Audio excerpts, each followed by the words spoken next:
Today we did our polling and came up with results, and obviously, as previously mentioned, it was 70-30.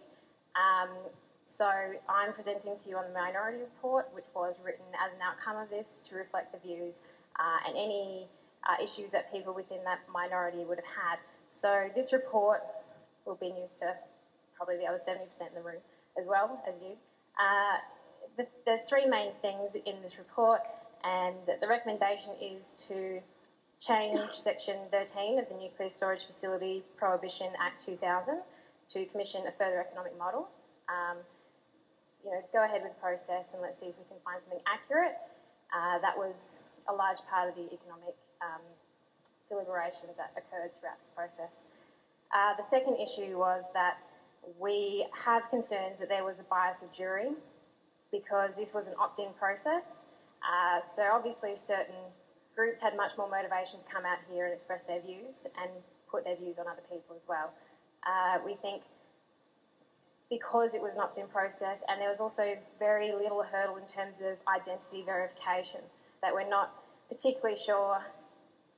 It would be difficult to prove that if everyone who is attending here was certainly invited personally. And that has an effect on the result as well, I think, and the accuracy of it. This possible bias in the jury has led to witness selection bias and every process that we've had to do following on from this.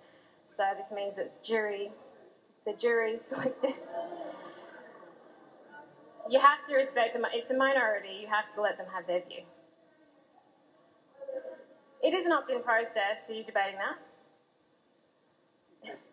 So in this, the minority report says that this led to witness selection bias. So we quite clearly had the majority of economic witnesses here were definitely no and no campaigners and affiliated with outside environmental groups. There is conjecture and unverified claims in the report which are due to time limitations because we don't really have the time necessarily to verify and vet everything that's in the report. So there are some things that we're not really sure about and we never really got to the bottom. And I think that does need to be examined. We agree with the ideological principles of consent and trust that have been put through this process. We think they're amazing principles, really, really quality in terms of consent and trust with the Indigenous communities. And but we think that without a specific site, without knowing who we're specifically talking to, it's very difficult to have a real vote about this because we don't know who we're supposed to be talking to. And we had people come and speak to us who, had their view, but we don't know if it's relevant. So that was contained in the report. Separate to that, though, I also have the final report to give to you if you'd like to receive it.